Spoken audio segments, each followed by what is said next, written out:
Žodžiu, čia buvo dušas ir dabar mes jį nafik darysim tiesiog atvirą dušo kabiną. O čia stovėjo ta dėžė dušo, kuri buvo visiškai nesąmoninga, masažymų, niekas ten neveikia, niekas užsikimšdavo viską, žodžiu, na. Žodžiu, čia reikia dabar atsidaužyti, yra paprastas 50 vamzdis, reikia betoną atsidaužyti ir įsistatyti trapą. Čia bus maišytuvas, pajungimas, čia pasistatysim stiklą ir bus viskas čiki-briki. Šitą įstatom. Bandymas numeris 1.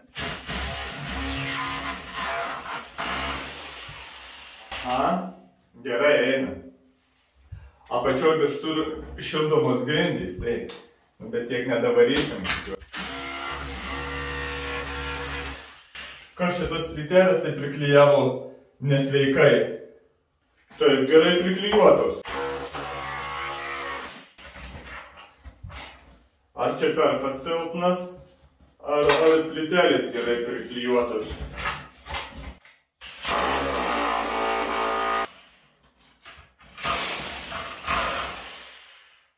Aš jau norėjau pavaidinti, kad kaip aš čia gerai plytelės priklijavau. Bet paskui žiūriu, kad viena pasirodo gerai, bet kas šitas plytelės tai priklijavo. Visi klijai čia. Taip, gerai priklijavo. Bet taip dar geriau mane šiukšlių, bet.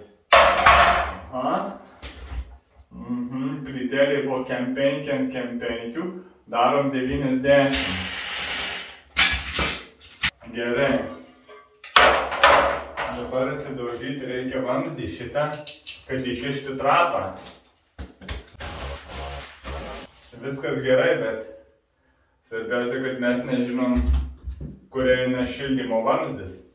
Nu, tikiuosi, jis nepadarytas prie pat. Nebus santechnikas toks debilas, kad padarytų šildymo pravestų.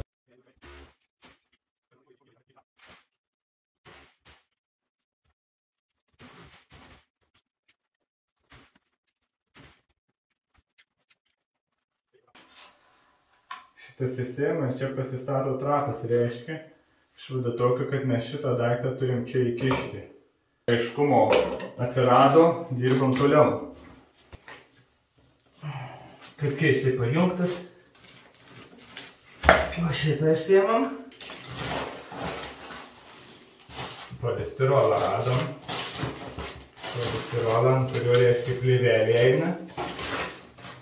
Ir ant plyvelės eina kas? Tinklas ir vamzdelė. Tai taip ir yra viskas. Išlindo. Ne jau per mažai. O čia kliūna.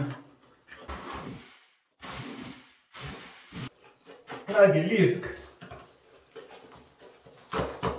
Lenda.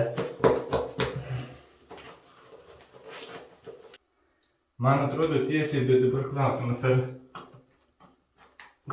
ar ne per giliai.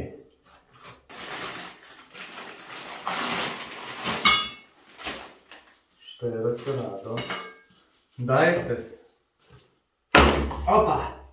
Šitą pritrumpinsim, kai bus plytelės išklijuotos. Dabar reikia šitą. Šitą reikia nusipjauti. Reikia.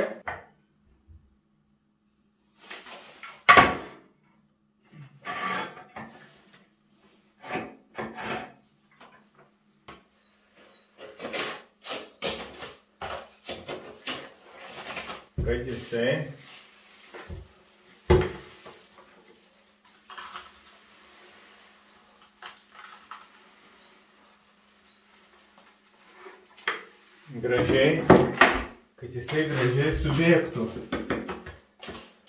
Turim pasidarę čia tokį lovelį, kur užpilsim irgi betonu, nes darysim, čia bus stiklas šitoje vietoje, o čia padarysim slenkstuką nedidelį, kad vanduo, jeigu bėgtų, negalėtų išbėgti į vonę, o taškysis liktų šitoje pusėje. Taip prisikeršam betono į lovelį ir paliksim jį sustingti, tada užsimaišėm plytelių klijų, nuėmėm viršutinį sekančią dieną ir viršų prasilyginom su plytelių klijais ir nuėmam šitą karkasą. Dar nėra visiškai pilnai sustingęs, tai atsargiai nuiminėjam.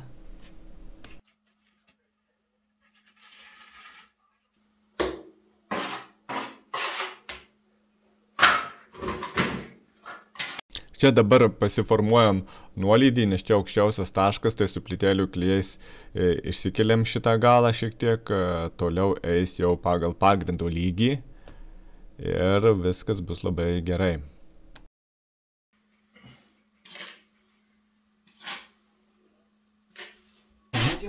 Tai apsikliuojam plytelės ir hidroizoliaciją užsitepsim. Ta proga, aišku, pasipušiau, nes, kas nesipušia, tepdami hidroizoliaciją, tai dėsiu kelis sluoksnius, nes prieš tai buvau hidroizoliacija, bet ji buvo sugadinta.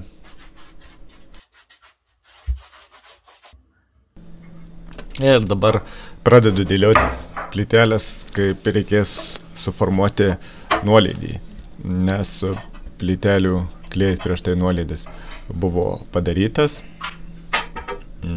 pakeltas vienas galas apie 1,5 centimetro ten, kur bortelis yra aukščiau ir iš visų pusių padarytas nuolydis, todėl plytelės reikėjo pjaustytis įvairiom formom, kad susivestų, gražiai būtų vienodi tarpai ir būtų suformuotas nuolydis į trapą, į išbėgimą.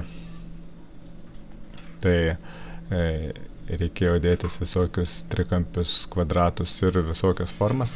Čia galima įvairiais būdais susiformuoti nuolydį, kaip kam patogiau, kaip kokios plytelės, koks dydis. Bet mes pasidarėm taip ir taip, kaip atrodo, mums tinka. Toliau viskas susiklijavom ir užsitepam visus tarpus, sujungimus silikonu.